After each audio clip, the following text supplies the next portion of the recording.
Hey guys, CA foundation का result आया है। सीए फाउंडेशन आपका नहीं निकला है। आप बड़े चिंतित हैं। आप बहुत ही लो फील कर रहे हैं। आपको किसी से मिलने का मन नहीं कर रहा है। होता है, ये सब चीजें होती हैं और ऐसा तुम्हारे साथ नहीं, बहुत सारे बच्चों के साथ होता है। मैं कहूंगा कि हर किसी के साथ होता है। तो ये फेलियर हम सबकी लाइफ में कभी ना कभी आता है और कई बार आता है। ऐसा नहीं है कि एक ही बार फेलियर आ गया। हाँ, ये बात अलग है कि मोस्ट प्रोबेबली स्कूल लाइफ तक हमने ऐसे फेलियर नहीं देखे हुए होते हैं।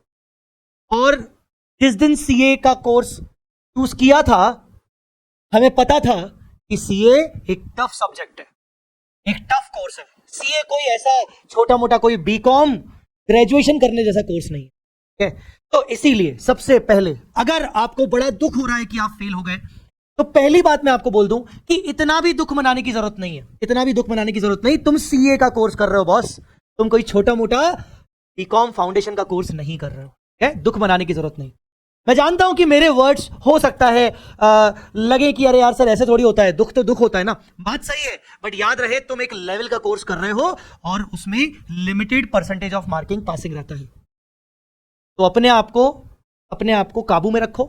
हाँ, गलतियां की हैं, डेफिनेटली तुमने गलतियां की हैं, ठीक है ना। पढ़ाई कम की होगी, कुछ चीजों पर ध्यान नहीं दिया होगा।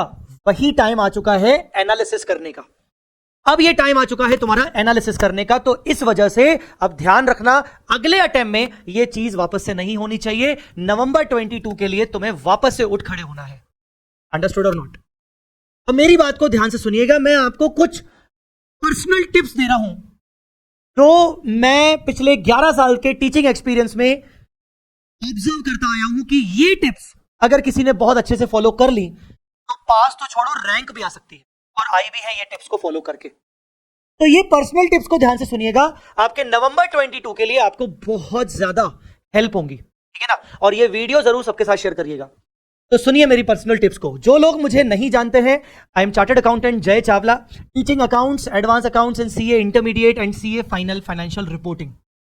वी स्मार्ट अकेडमी, आपने नाम सुना ही होगा वी स्मार्ट अकेडमी का। ऑल ओवर इंडिया में हम वी स्मार्ट अकेडमी का कोर फैकल्टी हूं, ठीक है। अब ध्यान से मेरी इन चीजों को, टिप्स को सुनिएगा, आपको बहुत इंपॉर्टेंट आएगा और हो सके तो स्क्रीनशॉट ले लेना।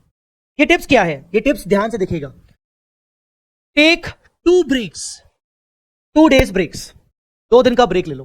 बिल्कुल आप भूल जाओ कि पढ़ाई कुछ होती है। 2 दिन का ब्रेक लो, अपने दिमाग को ठंडा करो।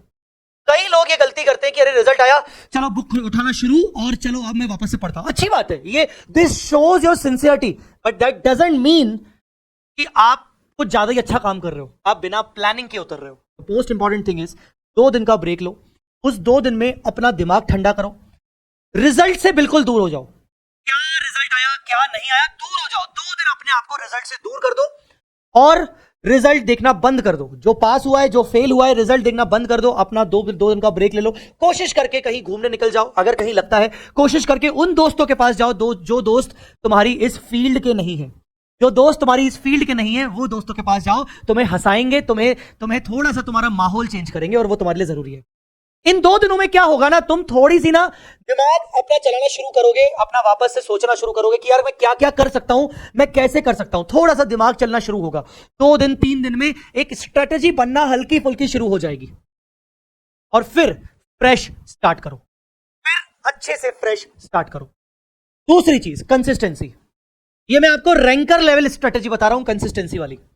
आप किसी से भी पूछ लीजिए, अगर आपको पढ़ाई में अच्छे मार्क्स लाने हैं, आपको रैंक लाना है, रैंक नहीं लाना है, आपको अच्छे मार्क्स लाने हैं, आपको कंसिस्टेंसी की जरूरत है। कंसिस्टेंसी किस रूप में? कंसिस्टेंसी इस रूप में, कई बार हम जोश जोश में कहते हैं अब देखना मैं कितना पढ़ता हूं, हम 1-2 दिन अच्छे से पढ़ भी लेते हैं, वापस से टाइम फिक्स। ऐसा नहीं चलता, इस तरीके से नहीं चलता। कंसिस्टेंसी का मतलब है कि अगर मैंने डेली 6 से 7 घंटे पढ़ने का टाइम टेबल बनाया है, प्लान किया है, तो मुझे डेली 5 से 6 घंटे पढ़ना है।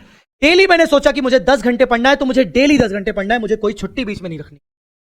और अगर किसी वजह से पढ़ाई एक आध दिन में 10 घंटे नहीं भी हो पाई, 6 घंटे 7 घंटे हो पाई, तो वो 3 घंटे मुझे अगले दिन ज्यादा पढ़ाई करके कवर करना है। बट मुझे कंसिस्टेंसी में, देखो अगर मैं देखो सिंपल सी बात है, तुम हर सब्जेक्ट में एक्सपर्ट नहीं हो सकते, ये बात लिख के रख लो।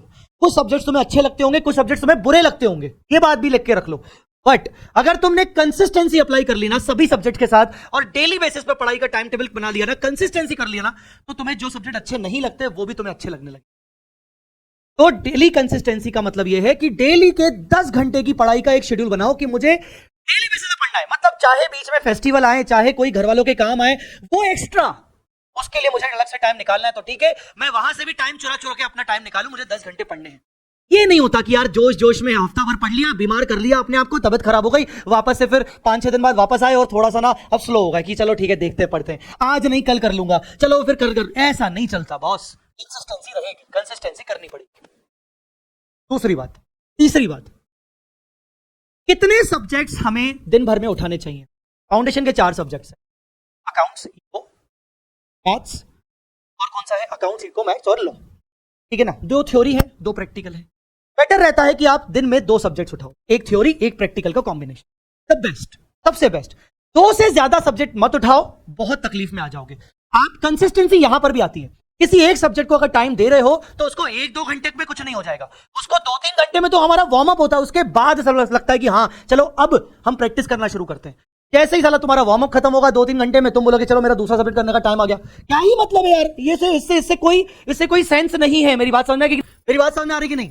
तो दिन में सिर्फ 2 घंटे की स्ट्रेटेजी बनाओ, 2 सब्जेक्ट्स की स्ट्रेटेजी बनाओ। 5 घंटे एक सब्जेक्ट, 5 घंटे दूसरा सब्जेक्ट, दिन में 10 घंटे आपको निकालने पड़ेंगे। 2 सब्जेक्ट्स दिन भर में। प्रैक्टिकल का कॉम्बिनेशन सबसे बेस्ट रहता है। उसमें भी मैं पर्सनली मानता हूं कि जब हम नींद से उठते हैं, नींद से कितने बजे उठते हैं मैं ये नहीं बोल रहा हूं कि सुबह अर्ली मॉर्निंग उठो, अच्छी बात है उठना अर्ली मॉर्निंग, बट अगर मान लो तुम लेट नाइट स्टडी वाले हो तो मैं तुम्हें ये बोलूंगा, क्योंकि मेरा भी लेट नाइट स्टडी वाला था, तो मैं दिन में मैं सुबह लेट उठता था। सुबह उठने के बाद क्या होता है ना, अपन फ्रेश होते हैं, अपन रिफ्रेशली काम कर सकते हैं, चीजों को सोच सकते हैं। उस टाइम पर उठने के बाद आप थ्योरी सब्जेक्ट पर कॉन्सेंट्रेशन करो। पूरा स्ट्रेटेजी बता रहा हूं, सुबह उठो, थ्योरी सब्जेक्ट पर कंसंट्रेशन करो, 5 घंटे आपको थ्योरी सब्जेक्ट पर काम करना है। जब आप थ्योरी सब्जेक्ट पर 5 घंटे काम करोगे तो इन 5 घंटे के बीच में छोटे छोटे बीच में ब्रेक ले सकते हो, छोटे छोटे 10-10 मिनट के, ज्यादा नहीं। ऐसा नहीं कि मोबाइल उठाया अपन ने ब्रेक ले लिया तो यार आधा घंटा कैसे निकल गया मालूम ही नहीं पड़ा, ये बेवकूफी मत करो, ठीक है ना। छोटे छोटे बीच बीच में ब्रेक्स लो, ठीक है ना। 5 घंटे की पढ़ाई में तुम्हारा होना चाहिए कि यार इफेक्टिव तुमने 4-4.25 घंटे तो मिनिमम पढ़ा तुमने, ठीक है ना, पूरा तुमने थ्योरी कंप्लीट कर लिया। अब बीच में कहीं ना कहीं दिन की नींद लेना जरूरी है। 1 से 2 घंटे की दिन की नींद लो, ये बहुत जरूरी है, क्योंकि तुम जब सुबह उठ के 5 घंटे एक सब्जेक्ट को दे रहे हो, अब तुम्हारा दिमाग तुम्हें कहने लगेगा कि बस बहुत हो गया, मुझे आराम चाहिए। और अगर तुमने अपने दिमाग को प्रेशर दिया तो फिर टाइम फेस। 5 घंटे एक सब्जेक्ट को कंप्लीट करने के बाद दिन का थोड़ा खाना वाना खाने के बाद एक नींद ले लो, खाना खाने के बाद नींद कर लो, 2 घंटे की नींद भी चलेगी, उसके बाद वापस से एनर्जाइज हो जाओ और प्रैक्टिकल सब्जेक्ट उठाओ। 5 घंटे प्रैक्टिकल सब्जेक्ट, 5 घंटे प्रैक्टिकल सब्जेक्ट उठाने के बाद जब तुम्हारे दिन में 2 सब्जेक्ट्स खत्म हो जाएंगे ना, फिर बिल्कुल भी पढ़ाई का मत सोचो, फिर बल्कि ये सोचो कि आज मुझे कौन सी वेब सीरीज निपटानी है, आज ये मैच आने वाला है, ओके आज ये मैच भी देखूंगा, ठीक है हाईलाइट्स देख लूंगा यार, मेरे टाइम पे, मेरे पढ़ाई के टाइम पे मैच चल रहा है, हाईलाइट देख लूंगा, ठीक है घर वालों से बातचीत कर लूंगा, उनको भी अच्छा लगेगा, उनको भी इंपॉर्टेंस दूंगा। तो ये सब करने का भी सब समय मिलेगा ना, तो माइंड रिफ्रेश रहेगा। पढ़ाई से कुछ नहीं होने वाला।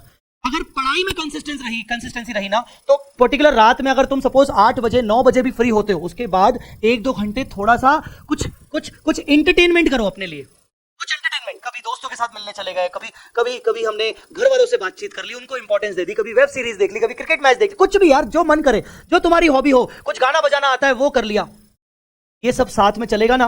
पर पढ़ाई के साथ तो मजा आएगा पढ़ने में। अगर पढ़ाई अच्छे से नहीं होगी तो ये काम अच्छे से नहीं कर पाओगे, या फिर अवॉइड करने के लिए ये बस करते रहोगे ताकि चिंता से सामना न किया जाए, तो कुछ नहीं होगा।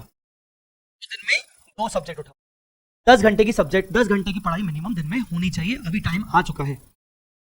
प्रैक्टिकल सब्जेक्ट करते वक्त हम सबसे बड़ी गलती क्या करते हैं? हम सबसे बड़ी गलती करते हैं कि हमारे सामने सॉल्यूशंस भी होते हैं। दूसरी गलती हम ये करते हैं कि हम क्वेश्चन सॉल्व करते वक्त हम टिक टिक खेलते हैं, हम सारे क्वेश्चन सॉल्व नहीं करते। स्पेशली मैं अकाउंट्स की बात कर रहा हूं, मैथमेटिक्स में तो फिर भी चलो बहुत सारी चीजें हो जाती हैं जल्दी, शॉर्ट ट्रिक्स होती हैं। अकाउंट्स में थोड़ी कोई शॉर्ट ट्रिक्स होती हैं। तो अकाउंट्स में क्या होता है, लेजर वेजर ये सब दुनिया भर का बैलेंस शीट में, हाँ ऐसा होगा, हाँ देखो ऐसा ही है, हाँ ऐसा है, अच्छा ये पॉइंट पढ़ा, इसका ना ऐसा होना चाहिए लगभग इसमें, हाँ चलो देखा ऐसा ही है, चलो टिक लगाओ, इसमें ऐसा होना चाहिए, अरे नहीं अच्छा ऐसा नहीं है, चलो मैं याद रखूंगा। ये नहीं चलेगा, ये ऑडिट नहीं खेलना है, ये टिक टिक नहीं लगाने का है। आपको writing practice, question solving practice करनी है बिना सॉल्यूशन को देखे हुए आपको क्वेश्चन की प्रैक्टिस लगानी है। तभी मालूम पड़ेगा कि कितना पानी में हो, कितना कितना तकलीफ हो रही है तुम्हें क्वेश्चन सॉल्व करते वक्त। तब रियलाइज होगा कि हाँ यार तकलीफें बहुत हैं, मेहनत करनी पड़ेगी, प्रैक्टिस करनी पड़ेगी। ज्यादा से ज्यादा प्रैक्टिस करो, ज्यादा से ज्यादा प्रैक्टिस करो। थ्योरी सब्जेक्ट जब पढ़ रहे हो, मैंने अगर बोला कि सुबह अगर मान लो थ्योरी सब्जेक्ट पढ़ रहे हो, एक बार पूरा थ्योरी सब्जेक्ट पढ़ लिया ना, उसके बाद रात में थोड़ा ब्रेक के बाद, थोड़ा टाइम देने के बाद, रात में जब तुम अपना दूसरा सब्जेक्ट कंप्लीट कर लेते हो, सिर्फ अपने आप के लिए 15 मिनट निकालो उस थ्योरी सब्जेक्ट के लिए फिर से, और उस 15 मिनट के अंदर जो भी तुमने आज पढ़ा था उसको अपनी राइटिंग में बिना बुक से देखे हुए, ताकि जो पढ़ा था वो याद है कि नहीं ये देखने के लिए, अपने आप को टेस्ट करने के लिए समरी नोट्स बनाओ, शॉर्ट में समरी नोट्स बनाओ, चार्ट बनाओ, ताकि ये कॉन्फिडेंस आए कि हाँ जो सुबह पढ़ा था वो मैं अभी लिख पा रहा हूं। शॉर्ट में लिखो, शॉर्ट में समरी नोट्स बनाओ, बट वो चीज बहुत इंपॉर्टेंट है, चाहे तुम्हारा लॉ का सब्जेक्ट हो, चाहे तुम्हारा इकोनॉमिक्स का, ये बहुत जरूरी है।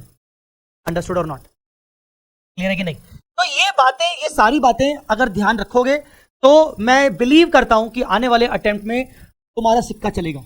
नहीं तो वापस यही सिचुएशन होगी और एक समय आएगा जब तुम्हें फील होगा बस 2-3 अटेम्प्ट हो गए, सीए फाउंडेशन मैं सीए में कंटिन्यू नहीं कर सकता, 1 से 1.5 साल बर्बाद हो गया मेरा, अब बस मैं कुछ और कर लेता हूं, मैं बैंक पीओ की तैयारी, मैं पापा को उनके बिजनेस में हाथ बटा देता हूं। बेटा ये फील अगर जिस दिन से आ गया तय काम से।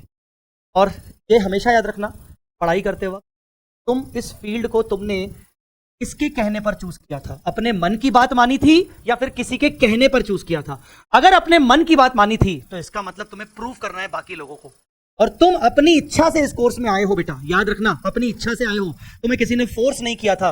तो यहां पर तुम्हारी रिस्पॉन्सिबिलिटी बनती है अपनी इच्छा को पूरी करने की। माँ बाप के लिए मत पढ़ो, अपने लिए पढ़ाई करो, ये बहुत इंपॉर्टेंट है। अंडरस्टूड और नॉट? तो मैं आशा करता हूं कि आपको ये सारी चीजें समझ आई होंगी। इसके अलावा अगर आपको ऐसा लगता है कि यार पिछले अटेम्प्ट में हमारी तैयारी अच्छे से नहीं हो पाई थी, एक आध कोई सब्जेक्ट अच्छा नहीं था, ऐसा लग रहा है कि वापस से क्लास ले लेनी चाहिए, तो वी स्मार्ट एकेडमी आपके साथ है। अगर आपको ऐसा लगता है कि आपको वापस से क्लासेस लेनी चाहिए तो मैं आपको रिकमेंड करना चाहूंगा वी स्मार्ट एकेडमी के सीए फाउंडेशन के नवंबर 22 के कोर्सेस।